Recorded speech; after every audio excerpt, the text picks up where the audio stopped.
The blazer was the only decent piece of clothing I owned that fit the part, charcoal gray, tailored just enough to look like I belonged in the room I was walking into the next morning. I'd found it on a clearance rack at a store I normally couldn't afford, one of those places with soft lighting and folded sweaters stacked like art, and I remember standing in the fitting room mirror turning side to side, watching the shoulders sit just right, thinking that maybe, for the first time in a long time, I looked like someone who had their life together. I'd saved for it over 2 months, skipping lunches, walking instead of taking the bus even when my feet ached from an 8-hour shift, dropping loose change into an old coffee tin I kept hidden at the back of my closet. Every dollar felt like it meant something, like I was building toward a version of myself that hadn't existed yet. The interview was for a position at a logistics firm downtown, a real office job with benefits and a salary that would have doubled what I was making folding shirts and running registers at the mall. I'd applied on a whim one slow afternoon, not expecting anything, and when the callback email came a week later, my hands had actually shaken reading it.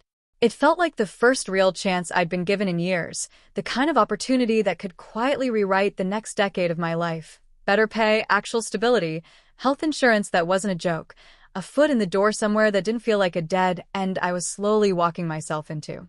I'd hung the blazer carefully on the back of my closet door the night before, steamed and smoothed, sleeves straightened just so, like a small promise to myself that tomorrow would be different. I laid out the rest of the outfit beside it. The blouse I'd ironed twice, the shoes I'd polished at the kitchen table, while my mother watched television in the next room and said nothing. I went to bed early that night, running through interview questions in my head, rehearsing answers about my strengths and my 5-year plan, feeling something close to hope for the first time in longer than I wanted to admit. I came home from my shift the next evening because of course the interview wasn't until the following morning, and I still had one more shift to get through first, tired in that bone-deep way retail work leaves you, feet throbbing, back aching from hours on a hard floor. I walked in through the side door like always, dropped my bag by the stairs, and headed toward the laundry room to grab a fresh towel before my shower. That's when I saw it. The blazer was in a heap on the laundry room floor, soaked through with bleach, the fabric blotched white in uneven patches like something diseased, one sleeve half-eaten by whatever had spilled on it, the collar stained a sickly yellow-gray where the chemical had pooled and sat too long. For a second I just stood there, not fully understanding what I was looking at, my brain refusing to connect the ruined thing on the floor with the careful, hopeful garment I'd hung up the night before. Then it clicked, all at once, like a held breath finally released, and something in my chest dropped straight through the floor. My mother stood at the sink a few feet away, rinsing out a mop bucket, like nothing had happened, like the ruined blazer at her feet was simply part of the ordinary landscape of a Tuesday evening. I picked it up with both hands, feeling the wet, stiffened fabric, the bleach smell burning the inside of my nose, and I asked her, my voice smaller than I wanted it to be, what happened to my blazer. She barely looked up from the bucket. It was in the way, she said, like I was the unreasonable one for asking. I needed the hanger.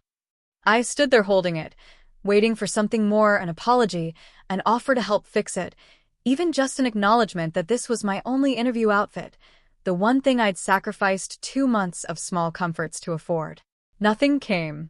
She finished rinsing the bucket, set it upside down to dry, and walked past me toward the living room without another word, as if the conversation had already run its full course. I found my father at the kitchen table, newspapers spread out in front of him, a cup of coffee going cold at his elbow.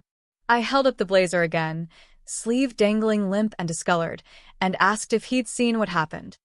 He didn't even glance over, eyes still fixed on the paper. "You worry too much about clothes," he muttered, turning a page. "It's just an interview." Just an interview. The words landed somewhere old and tender, a bruise I hadn't realized was still there until it was pressed on again. Just an interview, the same way it had always been, just whatever mattered to me. Just a scholarship application they'd forgotten to mail on time, the deadline slipping past while I waited by the mailbox for a response that never came, only to learn months later it had never been sent at all. Just a college acceptance letter they'd hidden for a week because they didn't want me leaving, tucked under a stack of unopened bills until I found it by accident, the envelope already a week stale, my choices narrowed by their silence. Just a savings account they'd once borrowed from without asking and never mentioned again. The numbers not adding up one summer when I went to check on tuition money that had somehow shrunk by half.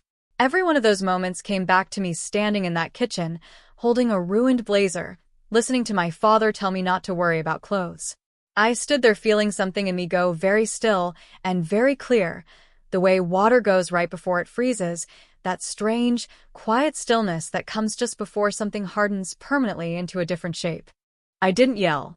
I didn't cry, though I could feel the pressure of it behind my eyes, hot and insistent, begging to be let out. I just hung the blazer back on its hanger, ruined as it was, because some stubborn part of me still wanted to believe it could be salvaged, and walked to my room without another word. I closed the door quietly behind me, no slamming, no scene, nothing that would give either of them the satisfaction of thinking they'd gotten a reaction out of me.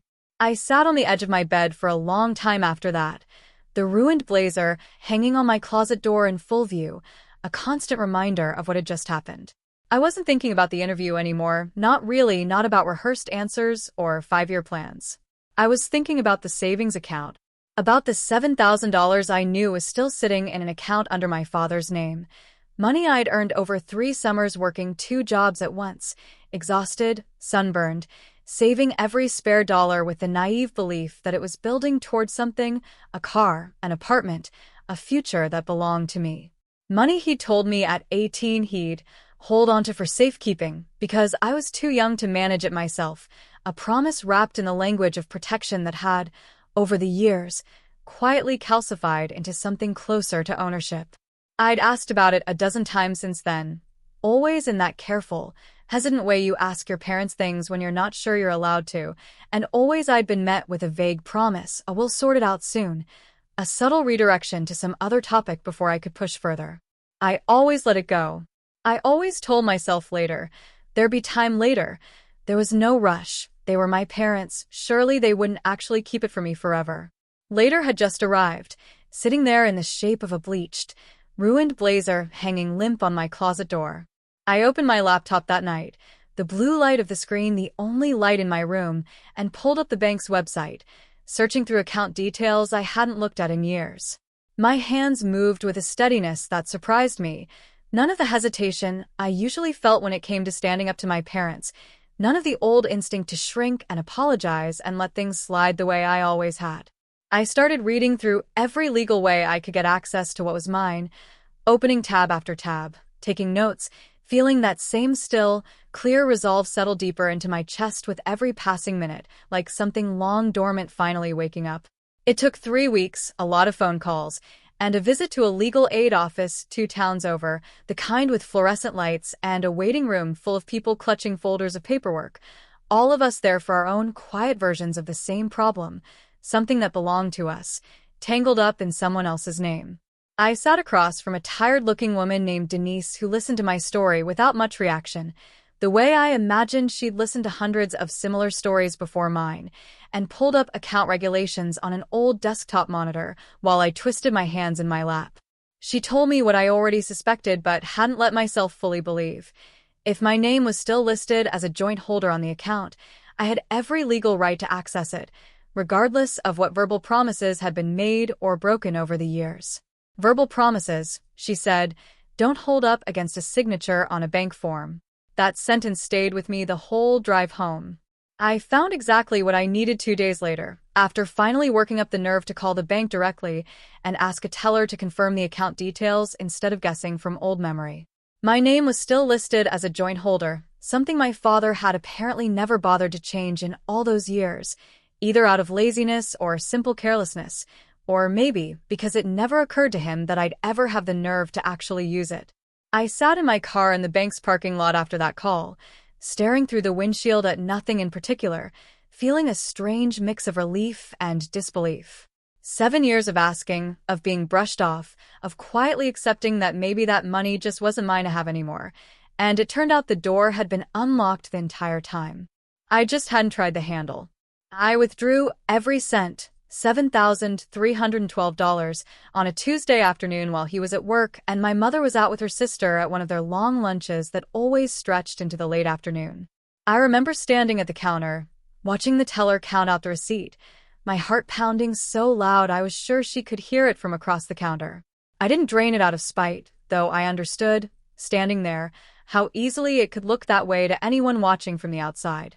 I drained it because it was mine, because I'd earned every dollar of it standing on my feet 12 hours a day through 3 brutal summers, ringing up customers and stocking shelves and coming home each night too exhausted to do anything but sleep, and because I was done waiting for permission to reclaim what had never actually stopped being mine in the first place. I sat in my car afterward for almost 20 minutes before I could make myself drive away, the printed receipt folded in my lap, my hands still not quite steady. Part of me expected to feel guilty. I kept waiting for it, bracing for that familiar wave of shame that had followed me through every small act of self-assertion in that house. Asking for something, saying no to something, wanting something just for myself. But it never came. What came instead was something closer to grief, strange and unexpected, grief for all the years I'd spent believing I had to earn permission to have what was already mine. Grief for the version of myself who might have used that money at 18 for college, for independence, for a life that started a few years earlier than it was about to now. I used part of it to buy a new blazer 2 days later. Navy this time, better fitted than the first one had ever been, purchased without hesitation from the same store. No coffee tin required this time. No counting change on my kitchen table. I remember trying it on in the fitting room and feeling something different than I had the first time. Not just hope this time, but something steadier, something that felt less like wishing and more like knowing. I wore it to my rescheduled interview 2 days after that, walked in with my shoulders back and my collar straight, and answered every question with a calm I hadn't expected to find in myself. I got the job a week later, an email arriving on an ordinary Thursday afternoon that made me sit down hard on my bed and read it 4 times before I let myself believe it was real. I moved out 3 weeks after that into a small apartment across town. Nothing fancy, a single bedroom with a radiator that clanked at night and a window that looked out over a parking lot, but a lease with only my name on it, a small, quiet kind of freedom I hadn't let myself fully imagine before, even in my best daydreams. I remember the first night there, sitting on the floor because I hadn't bought furniture yet, eating takeout out of the container, and feeling more at peace in that empty apartment than I had in years inside my parents' house. My parents didn't find out about the missing money until my father tried to check the account balance a month later, expecting it to still be sitting there the way it always had, untouched and unquestioned, a quiet little cushion he'd apparently grown used to having available without ever really thinking of it as mine. The call came late on a Sunday night, my phone buzzing on the arm of my new secondhand couch while I was halfway through unpacking a box of kitchen things. My mother's voice was sharp with disbelief the moment I picked up, already mid-sentence, demanding to know what I'd done, how I could do this to them, after everything they'd given me. I let her finish. I sat there quietly on my couch, phone pressed to my ear, listening to her list out grievances that had nothing to do with the actual situation, how ungrateful I was, how they'd raised me, fed me, put a roof over my head for 18 years, how this was such a betrayal after everything. I let all of it wash over me without interrupting, feeling strangely detached from it in a way that surprised me, like I was listening to a recording of an argument rather than living inside one. When she finally stopped, out of breath, waiting for me to defend myself or apologize or crumble the way I always used to, I told her calmly that I'd simply taken back what was already mine, the same way she'd once taken a blazer that was already mine and left it ruined on a laundry room floor without a second thought, without so much as an apology, without even acknowledging that it mattered. There was a long silence on the other end of the line. I could hear my father's voice in the background asking what I'd said, and my mother didn't answer him right away. When she finally spoke again, her voice had lost some of its sharpness, replaced by something quieter, almost uncertain. "That was just a blazer," she said, like the comparison itself was unfair, like money and clothing existed on entirely different moral planes. "It was the only interview outfit I had," I said. "And you knew that." I didn't raise my voice. I didn't need to. "You've spent years telling me things didn't matter when they mattered to me, and expecting me to just accept it. I did, for a long time. I'm done doing that now." She didn't have anything to say to that. The call ended a few minutes later, neither of us quite saying goodbye, just a kind of mutual, exhausted silence before the line went dead. My father called 2 days later, which surprised me, because he'd never once in my adult life called just to talk. His voice was different than my mother's had been, not angry, exactly, more careful, more measured, like he was choosing his words with unusual precision. He asked if I was doing all right, if the new apartment was working out, small talk that felt strange coming from him, like he was testing the waters before getting to whatever he actually wanted to say. Eventually, he got there. He said he understood why I'd done what I did, even if he didn't love the way it had happened, and that he supposed, looking back, he should have handed the account over years ago when I first started asking. It wasn't quite an apology. It never really became one, not fully, not in the way I might have once hoped for. But it was more than I expected, and for the first time in longer than I could remember, I didn't feel the old urge to fill the silence with reassurance, to tell him it was fine, that I understood, that no hard feelings. I just said okay and thank you for saying that and let the conversation end there, on my terms, not needing it to resolve into something neater than it actually was. I still think about the interview sometimes, not the ruined blazer itself, though I kept it, oddly enough, folded in the back of a drawer in my new apartment, a strange little relic I couldn't quite bring myself to throw away.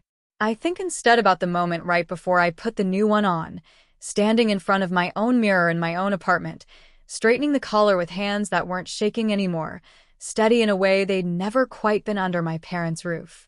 It wasn't really about the clothes.